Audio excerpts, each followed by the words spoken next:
Welcome to FSR, Free Spirit Radio, the Lie Hunters.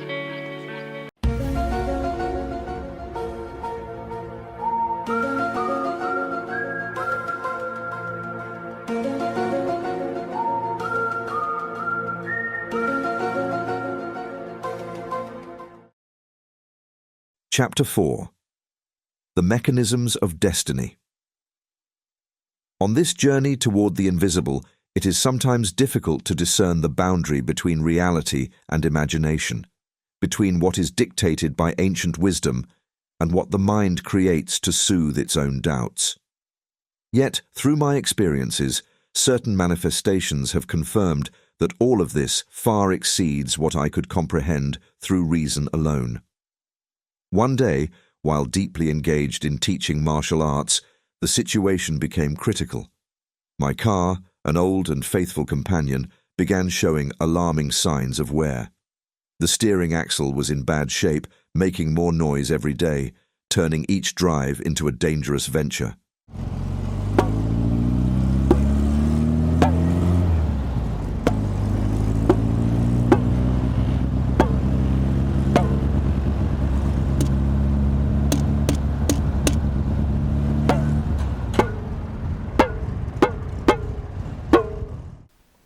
Chapitre 4. Les mécanismes du destin. Dans ce voyage vers l'invisible, il est parfois difficile de discerner la frontière entre réalité et imagination, entre ce que dicte la sagesse ancestrale et ce que l'esprit crée pour apaiser ses propres doutes. Pourtant, au fil de mes expériences, certaines manifestations m'ont confirmé que tout cela dépasse de loin ce que je pouvais appréhender par la seule raison.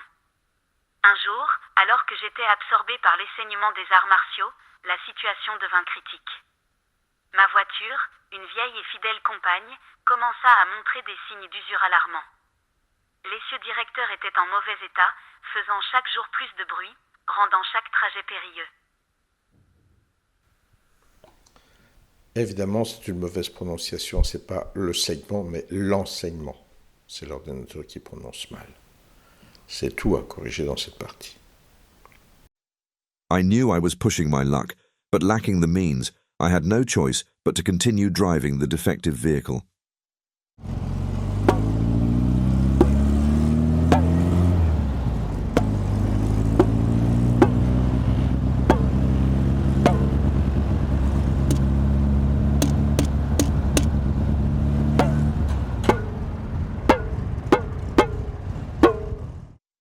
One afternoon, in the woods, seeking to understand the mysteries of the future, I consulted the voice that had accompanied me for years.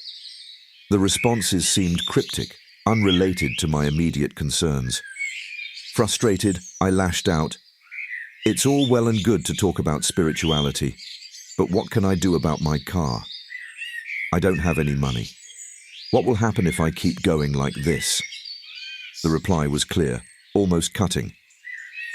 There will be an accident, there will be a death, and then there will be a rebirth. But we could save some time if you could get your car repaired. These words resonated within me, but pragmatism took over. Without money, how could I follow this advice? Embrace letting go. The voice said. Be in harmony with the peace and energy around you. With the spirit of a samurai, I accepted these words and sat in the woods, plunging into deep meditation, seeking to calm the turmoil within me and find the inner peace the guide preached. Je savais que je tentais ma chance, mais faute de moyens, je n'avais d'autre choix que de continuer à conduire le véhicule défectueux. Un après-midi dans les bois, cherchant à comprendre les mystères de l'avenir, j'ai consulté la voix qui m'accompagnait depuis des années. Les réponses semblaient énigmatiques, sans rapport avec mes préoccupations immédiates. Frustrée, je me suis déchaînée. C'est bien beau de parler de spiritualité, mais que puis-je faire pour ma voiture? Je n'ai pas d'argent. Que va-t-il se passer si je continue comme ça? La réponse était claire, presque cinglante. Il y aura un accident, il y aura un décès, puis il y aura une renaissance. Mais on pourrait gagner du temps si tu pouvais faire réparer ta voiture. Ces mots ont résonné en moi, mais le pragmatisme a pris le dessus. Sans argent, comment suivre ce conseil? Accepte le lâcher-prise, m'a dit la voix. Sois en harmonie avec la paix et l'énergie qui t'entourent. Avec l'esprit d'un samouraï, j'ai accepté ces mots et me suis assis dans les bois, plongeant dans une profonde méditation, cherchant à calmer l'agitation en moi et à trouver la paix intérieure que le guide prêchait. Soon after, I had to meet a young student in distress. My car clattered and trembled at every turn.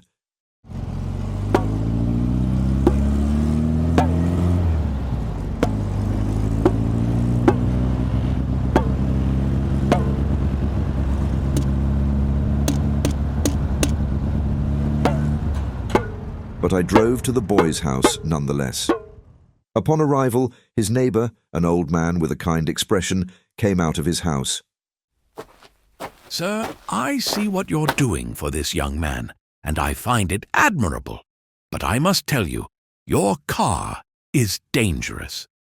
He introduced himself as a retired mechanic, and, in a twist of fate that wasn't really one, he happened to have a perfectly intact steering axle in his garage, exactly like the one I needed.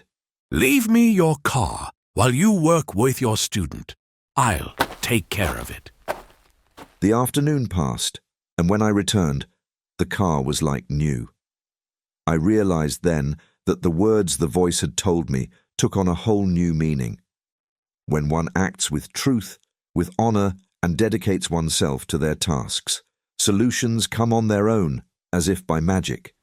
Pour apaiser mon agitation et trouver la paix intérieure, m'a prêché le guide peu après, je devais rencontrer un jeune étudiant en détresse. Ma voiture grinçait et tremblait à chaque virage. Je me suis néanmoins rendue chez le garçon. À mon arrivée, son voisin, un vieil homme à l'air bienveillant, est sorti de chez lui. Monsieur, je comprends ce que vous faites pour ce jeune homme. Et je trouve cela admirable, mais je dois vous dire que votre voiture est dangereuse. Il s'est présenté comme un mécanicien à la retraite et, par un hasard du destin, il avait dans son garage un essieu directeur parfaitement intact, exactement comme celui dont j'avais besoin. Laissez-moi votre voiture pendant que vous travaillez avec votre étudiant. Je m'en occupe. L'après-midi passa, à mon retour, la voiture était comme neuve. J'ai alors compris que les mots que la voix m'avait dit prenaient un tout autre sens lorsqu'on agit avec sincérité, avec honneur et qu'on se consacre à sa tâche. Les solutions viennent d'elles-mêmes, comme par magie. Days went by, yet doubts persisted. Maybe I'm inventing all of this. Maybe I'm crazy, I sometimes thought. The response came, direct and unequivocal. Do not doubt. Doubt leads to madness. Be true to yourself in honor and love. All is one. All is perfect. These words etched themselves into my mind, but another experience was to further strengthen my faith. I was to attend a workshop in Apt with two women affectionately known as the two little sisters of Apt. They were in their 30s, each married with 2 children, but they did not live together, meeting only occasionally. This workshop, gathering around 50 students, was to last all day. Le temps passait, mais les doutes persistaient. Peut-être que j'invente tout ça, peut-être que je suis folle. J'ai parfois cru que la réponse était directe et sans équivoque. Ne doute pas, le doute mène à la folie. Sois fidèle à toi-même. Dans l'honneur et l'amour, tout est un, tout est parfait. Ces mots sont gravés dans ma mémoire. Mais une autre expérience allait encore renforcer ma foi. Je devais assister à un atelier en appartement avec 2 femmes, affectueusement surnommées les 2 petites sœurs de l'appartement. Elles avaient la trentaine, étaient mariées et avaient 2 enfants, mais ne vivaient pas ensemble et ne se rencontraient qu'occasionnellement.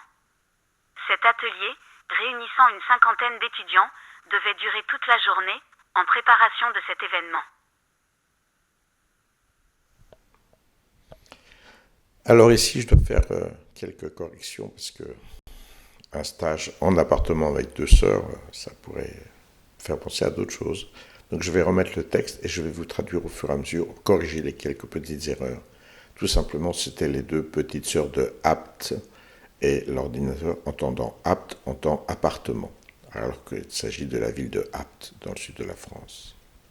Je vais donc corriger en remettant le même texte pour qu'il n'y ait aucun litige pour vous, pour une très bonne compréhension. Le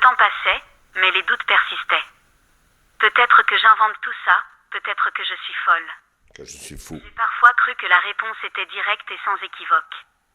Ne doute pas, le doute mène à la folie. Sois fidèle à toi-même. Dans l'honneur et l'amour, tout est un, tout est parfait. Ces mots sont gravés dans ma mémoire. Mais une autre expérience allait encore renforcer ma foi. Je devais assister à un atelier en appartement avec deux sœurs, affectueusement surnommées les deux petites sœurs de l'appartement. Les deux petites sœurs de Apte. Elles avaient la trentaine, étaient mariées et avaient 2 enfants, mais ne vivaient pas ensemble et ne se rencontraient qu'occasionnellement. Cet atelier, réunissant une 50aine d'étudiants, devait durer toute la journée, en préparation de cet événement. En préparation de cet événement, je vais poser des questions, ça viendra dans le texte. Après, évidemment. In preparing for this event, I asked the voice what I could expect when I met the sisters. The answer, There will be a private conversation about purity. this prediction puzzled me. With so many students and a packed schedule, how would there be time for such a conversation? Yet, on the day of the event, my car refused to start.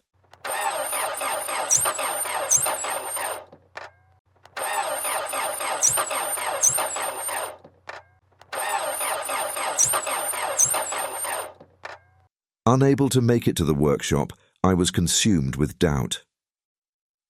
If this guide were real, he would have known I couldn't attend, I thought. This failure seemed to confirm my fears. En prévision de cet événement, j'ai demandé à la voix ce qui m'attendait lors de ma rencontre avec les sœurs. La réponse fut « Il y aura une conversation privée sur la pureté ». Cette prédiction m'a laissé perplexe. Avec autant d'étudiants et un emploi du temps chargé, comment aurais-je le temps d'une telle conversation? Pourtant, le jour J, ma voiture a refusé de démarrer. Incapable de me rendre à l'atelier, j'étais rongée par le doute. Si ce guide avait existé, il aurait su que je ne pourrais pas y assister, me suis-je dit. Cet échec semblait confirmer mes craintes 6 mois plus tard. 6 months later, after the event had almost faded from memory, I found myself, by chance, in the region of Apt. Finishing work earlier than expected, I decided to visit a house that, by intuition, might belong to one of the 2 sisters. Finding the right house was a miracle, and even more so, finding them both there together, given that they rarely saw each other. But the miracle happened. They were there, together, having coffee. They welcomed me warmly, and during our conversation, we spoke at length about purity. It was only as I left their home that I remembered the prediction about a conversation on purity with the 2 sisters. Cet échec sembla confirmer mes craintes. 6 mois plus tard, alors que l'événement était presque effacé de ma mémoire, je me retrouvais par hasard dans la région de l'appartement. Finissant les travaux plus tôt que prévu, je décidai de visiter une maison qui, par intuition, pourrait appartenir à l'une des 2 sœurs. Trouver la bonne maison relevait du miracle, et plus encore de les y retrouver toutes les 2, étant donné qu'elles se voyaient rarement. Mais le miracle se produisit. Elles étaient là. Ensemble, prenant un café, elles m'accueillirent chaleureusement. Au cours de notre conversation, nous parlâmes longuement de pureté. Ce n'est qu'en quittant leur maison que je me souvins de la prédiction concernant une conversation sur la pureté entre les 2 sœurs. Ok, ici je vais vous redonner le texte une nouvelle fois pour corriger quelques petites erreurs subtiles, mais je veux que vous ayez vraiment un accès, une traduction parfaite par rapport à l'anglais pour que vous puissiez vraiment tout comparer, tout suivre à la perfection. Cet échec sembla confirmer mes craintes. 6 mois plus tard, alors que l'événement était presque effacé de ma mémoire, je me retrouvais par hasard dans la région de l'appartement. De Apt. Finissant les travaux plus tôt que prévu. Finissant mon travail plus tôt que prévu. Une maison qui, par intuition, pourrait appartenir à l'une des 2 sœurs. Trouver la bonne maison relevait du miracle, et plus encore de les y retrouver toutes les 2, étant donné qu'elles se voyaient rarement. Mais le miracle se produisit. Elles étaient là. Ensemble, prenant un café, elles m'accueillirent chaleureusement. Au cours de notre conversation, nous parlâmes longuement de pureté. Ce n'est qu'en quittant leur maison que je me souvins de la prédiction concernant une conversation sur la pureté entre les 2 sœurs. Frappé par ce souvenir, je sortis méditer dans la forêt et reçus une réponse cinglante. Nous vous avions dit que vous auriez une conversation. Nous t'avions dit que vous auriez une conversation sur la pureté, nous ne t'avons jamais dit quand. Je complète simplement la fin, comme ça vous pourrez encore mieux suivre. Struck by this memory, I went out to meditate in the forest, and I received a cutting answer. We told you you would have a conversation on purity with the sisters. We never told you when. That day, They mentioned the date of the workshop, which I no longer recall. you learned patience and faith. The voice reminded me. This simple reminder made me realize that the when was often up to me, and that the guide had never imposed any time limits. With this lesson, I resolved never again to doubt these communications, whether they came from my subconscious or an external source. In my martial arts-trained mind, imbued with the samurai spirit, the accuracy of this guidance now seemed obvious. Instead of tormenting myself about whether this voice came from a guide or my subconscious, I decided to trust that this voice functioned perfectly. It had shown me that it transcended time and all possible and imaginable situations. It was no longer the source of the voice that mattered, but its ability to guide me towards something extraordinary, an evolution that I could, in turn, pass on to others to help them in their own progression. From this acceptance came total confidence, allowing me to pursue these practices with new intensity. I let myself be inhabited by these entities, fully aware of the transformations taking place within me. I taught these techniques to my most advanced students, guiding them on this path as well. Among them was Beatrice, a student of rare sensitivity, with whom I would soon attend a workshop in Belgium, in Entre, which would lead us to the threshold of a new revelation, the Book of Ea. Deux sœurs, frappées par ce souvenir, je suis allée méditer dans la forêt et j'ai reçu une réponse cinglante. Nous t'avions dit que tu aurais une conversation sur la pureté avec les sœurs. Nous ne t'avons jamais dit quand. Ce jour-là, elles ont mentionné la date de l'atelier, dont je ne me souviens plus. Tu as appris la patience et la foi, me rappela la voix. Ce simple rappel m'a fait comprendre que le moment dépendait souvent de moi, et que le guide n'avait jamais imposé de limite de temps. Avec cette leçon, j'ai résolu de ne plus jamais douter de ces communications, qu'elles proviennent de mon subconscient ou d'une source extérieure. Dans mon esprit formé aux arts martiaux, imprégné de l'esprit samouraï, la précision de ces conseils semblait désormais évidente. Au lieu de me tourmenter pour savoir si cette voix provenait d'un guide ou de mon subconscient, j'ai décidé de faire confiance à sa parfaite efficacité. Elle m'avait montré qu'elle transcendait le temps et toutes les situations possibles et imaginables. Ce n'était plus sa source qui comptait, mais sa capacité à guider. Je me suis orientée vers quelque chose d'extraordinaire, une évolution que je pourrais à mon tour transmettre à d'autres pour les aider dans leur propre progression. De cette acceptation est née une confiance totale, me permettant de poursuivre ces pratiques avec une intensité nouvelle. Je me suis laissée habiter par ces entités, pleinement consciente des transformations qui s'opéraient en moi.